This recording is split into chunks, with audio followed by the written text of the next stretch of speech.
लोगोसे जोंनि इउथ सेलनि इरागदाव ब्रह्म लेङाइ आफादगिरि बिथांखौ सिनायथिनो आं खावलायो।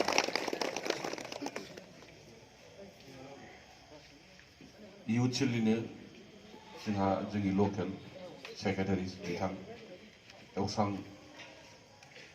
बसुमतारी बिथांखौ आं सिनायथिनो खावलायो।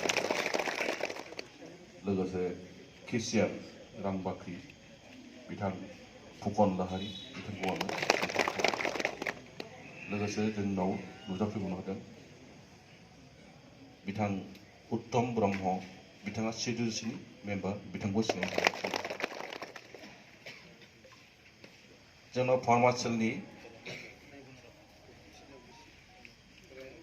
फार्मासेलनि सेन्ट्रेलनि सेक्रेटारि दंफैयो अमरजित ब्रह्म आं बिथांखौ सिनायथिनो थाखाय खावलायनाय जाहैबाय।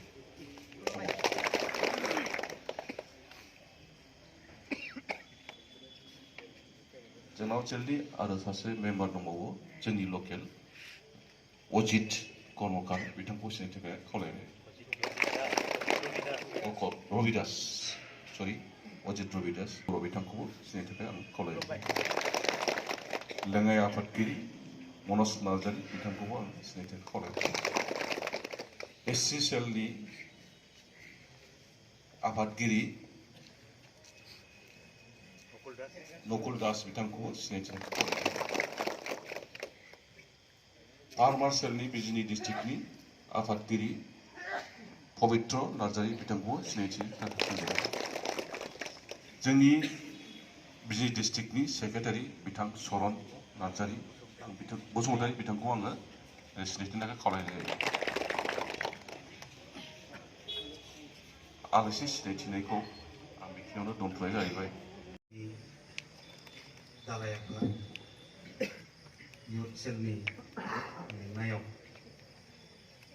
सबायझार ब्लकनि सिङाव थानाय जोंनि लाइमोन मावथिफोरजों बा इउथनि मावथिफोरजों मोनाबिलिनि